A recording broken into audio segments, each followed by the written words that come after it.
Welcome back to Sonic 4 Episode 1. And now we're in Mad Metropolis Gear Zone. You mean Metropolis Zone? Wow.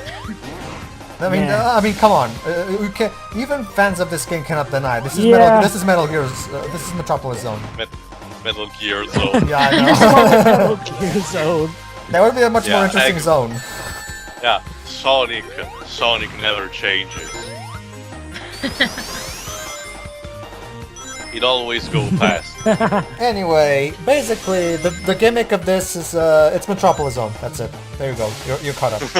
That's the gimmick. Like literally, the level gimmicks are the same. The badniks are the same. The what? Sorry. Jova? Oh. Hold on. Can you I was wondering. I mean, did Metropolis? Eh? Oh, goody. Hold on. Can everybody hear me? Yeah, Skype. Yeah. No, I can hear you, but can you hear me? Hardly. It doesn't seem to be lagging anymore. Okay, what you were trying to say, Jova? Yeah, I was wondering. Did Metropolis Zone also have that for steam that could propel you in different directions? I think. Oh, this. Yeah, it did. Yeah. It did. It actually had. Yes. Okay. I think it did. I'll have to think about it a bit more. I'm trying to remember because, if it didn't, then that would be this just level gimmick. Well, even if it didn't, I mean, come on, that doesn't distract from the rest, does it? Anyway, Shiro, you're still with us? Yes. Ah, okay, just because you were quiet, so. Okay. Everyone's talking, so. Yeah, basic. Can I talk about how much the level design in this act is fucking boring? There's nothing interesting about it. Look at this. I'm just going and going and going and going and going and going. Fast. Sort of. Do something interesting, Dibs! Oh wait, sorry. Well, it's actually funny. That enemy, what's the name? The Mantis robot enemy, if I recall, was a bane of existence. Yeah, was a bane of existence, but if I recall correctly, they nerfed it down in this game. Yeah, they did, because everybody hates Splicers. I think they made it like, after they used their thing, a suicide bomb. Shiroi, what's your experience with this game? I haven't played this game. I played the mobile version, but that didn't go too well. So, now that you're actually looking at the console version, aka the better version on the PS3, what do you think? Would you want to play this game? This episode, at least? No, not really. If I want to play Sonic 2, I'll play Sonic 2. Yeah, good point. Thank you. I go back to episode 2 again, though. Oh yeah, I agree. Episode 2 is not very often, but least. I would be willing to go back to episode 2. I agree. Aside from Wind Fortress is the only zone in that game that has actually interesting level design to me. So the timing here is a little shit, isn't it? Yeah, it is. It is. I hate the timing in this section. I fucking hate it. Ugh. Hard to find a thing we don't hate in this game. Well, then again, we aren't raging near as much as we have in other games. I mean, this game doesn't have anything like incredibly offensive like, let's say, Sonic 06. It's not broken, it works. The problem is that this game was made without any care or effort whatsoever. It was literally just plastered over the course of a year. Or innovation. Yeah. Yeah, pretty much. This was plastered quickly over a course of a few months for the sake of making a quick buck. And shutting the critics up. Because the critics ate up this episode like mad. The episode 2 not so much, but episode 1 was critically acclaimed, believe it or not. Which is a shame, because episode 2 was actually the more innovative of the two, and yet they called that one... For as much as I hate to admit what I'm about to say, I think Ted is right on his theory about that. By the time episode 2 came out, we already had Colors and Generations, so people were starting to you know, get used to great Sonic games again. So when Episode 2 came out, people were all like, you know what, this is nowhere near as good as Generations. So yeah, let's pen it.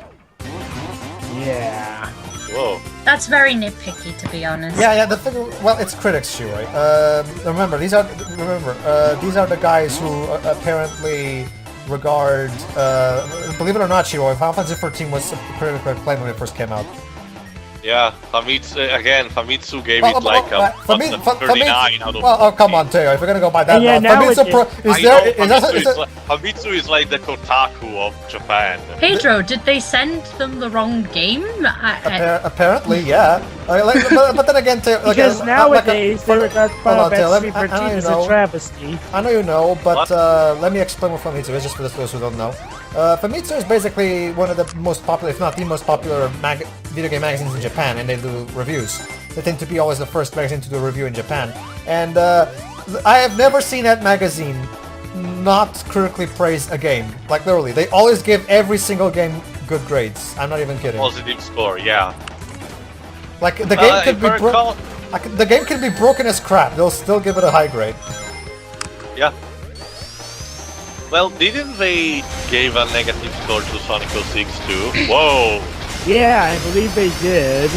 Okay, to be fair, the timing on this is fair. It's just a matter of, you know, timing it well. To be fair, that's not a bad thing. Yeah. Anyway,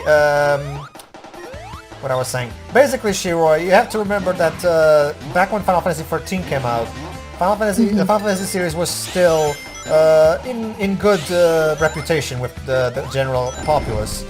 It was only after, like, 13 had, of course, its descendants right from the get-go. But back when it came out, it was still critics were still in that period where Final Fantasy is an awesome series, so let's cut it some slack here and stuff. But then when 13.2 came out, that was when people started noticing. Yeah, shit started to hit the fan. Yeah. And then Lightning Returns was actually The fun. It wasn't quite panned, you know, because it still has a yellow on Metacritic, but it was definitely not seen with good eyes. Yeah. Like even the people who The funny thing is, basically the best review, the best professional review for Lightning Returns is the Game Show's review. They do a fantastic job praising the customization and battle system, but panning everything else. the funny thing is that nowadays critics regard Final Fantasy XIII as a travesty. How ironic.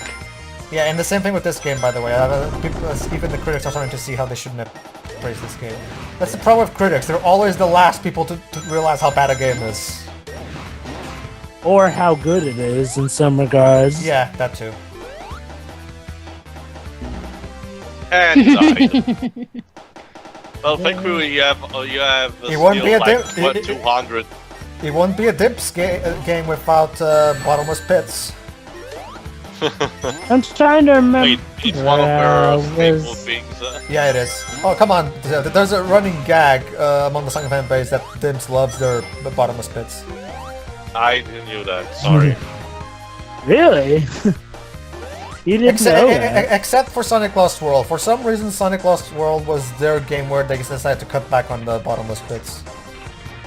Well, it's interesting because the Sonic Team version of that game, that was the one who had more bottomless pits. And yet Dimps was nowhere to be seen in that version. Oh yeah, that reminds me. I think there's also less bottomless holes in Sonic Unleashed, the Unleashed. Yeah, Unleashed. Which is also partially made by Dimps. Abort, retry, fail. Anyway, oh my god, this Impending doom. This fucking music. This is the one where you have to run away, isn't it? Yeah. Okay. oh good, an impending wall of doom. Oh, they do call it Impending Doom. This was a Of course, thing. they give you This the was a thing in invincibility. 2D platformers back then, back in the 90s. But here it's very badly. Yeah, that was kind of bullshit. Yeah. Ah, you should just Remove stick the that That's advanced 3 levels of bullshit. I thought you liked it. I thought you liked Advanced 3. I do, but some of its level design is questionable. Yeah, I'll still take it over Advanced 2's level design, honestly. Yeah, I can see why. Can we all just agree that Advance 1 had the best level design out of the Advance games? Yeah. Sonic Advance 1 is still the best Sonic game made by Dimps, by far. Sonic Rush and Rush Adventure? Sonic Rush... No. So I think Sonic Advance 1 did a much better job at replicating the style. In fact, it was pretty much the actual Sonic 4 that we never got. Even Clement admitted that. Oh, that's what you're talking about. Oh, okay. In that regard, yes. I get that. Okay. For to be fair, yeah, Sonic Rush wasn't trying to be a classic game. It was trying to be its own thing. I get that. But I still think the level design in Advance 1 was more interesting, because the problem with the level design in Sonic Rush is that it has a lot of trial and error to it, and quite frankly, that's trial and error in this day and age. And in Advance 2, there are some tricks that you have to know how to do that the game doesn't teach you, otherwise you'll die. Yeah, pretty much. Rush maybe, but I never really got the sense of trial and error with Rush Adventure. Still, no, Rush Adventure, no, I'm talking about the original Rush. Rush Adventure was better in that regard, it was. But the problem with the original Sonic Rush for DS is that that game is at its most fun when you know the level design by heart, and that's not how a good game should be designed, honestly. I suppose that's one way to look at it. So yeah, final level of Mad Gear before. By the way, audience, you'll notice that we are not talking so much about the actual game, but honestly, what is there to talk about? Like, well, I will say that the Splicers aren't nearly as a pain in the ass. Well, whip-de fucking do. Besides, I mentioned that earlier. Oh, there really is nothing to talk about. Yep, there isn't. Seesaws! There's seesaws. I hate these seesaw parts because what the fuck is the point of this? No it's not physics! It's not challenging, all it does is slow down the game to a crawl. Like pace breaking. They don't even properly use physics with the seesaws. This My god. is rubber banding I'm guessing those seesaws actually is a sneak peek for the pacing of episode 2, because I hate the way I hate the way episode 2 is paced. Okay, bullshit. Like, what was I supposed to do there? You see, the problem with this act is that when you get to those sections, you have to be lucky. You have to hope and pray that the platforms are lowered when you get there, because otherwise you're fucked. This is luck. This is all it is. Just run and pray. So it's kind of like playing a Mario Party run. You see? I hate this. At the very least, invincibility should have saved. Ouch. I hate this act. I hate it. Well, might as well ask right now. Hold on. If there's someone, hold on, too. If there's someone who can find a positive in this, it's Jova. Jova, do your thing. Well, okay. If I can say something though, it's like, well, I think that's challenging you to go quicker. So I guess I do kind of like this level in that regard. Sorry, Pedro. It should, but the problem is that the level design doesn't really complement speed so much in this part, because it has so many. I agree. I agree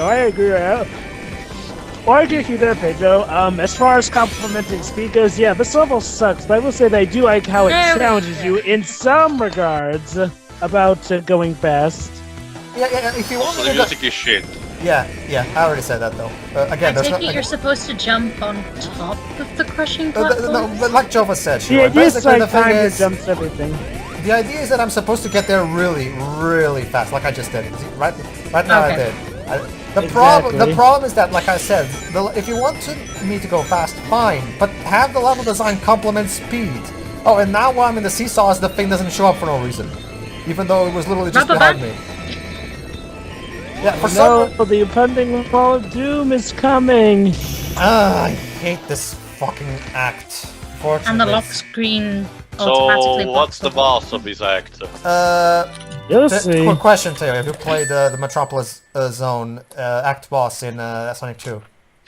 I remember that. Yeah. Well, that's it. That's what it is. It's a rehash of that boss. Yay! So yeah, might as well ask, right? Defeat the real Dr. Eggman. Yeah, what the fuck is up with that? I mean, you'll see what they mean. You'll see what they mean by that later. Although where they're going with is nowhere near clever. Oh, great! They do the... Hang on. They've had this boss in Sonic 2 here, Sonic Also, Pocket again, Adventure, other Sonic CD. Sonic CD? Wait. So yeah, see, there's little fake Wait. Where did Sonic CD have this boss, by the way? They did a really dumbed down version of it underwater.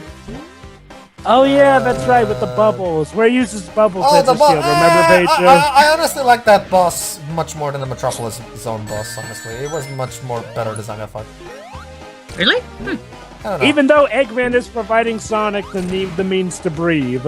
And this boss is easy with the homing attack. Yeah. Can And now it's time for his second phase. Can I talk He's about how getting much away. Can I talk about how much I hate the models in this game? They look so fucking cheap.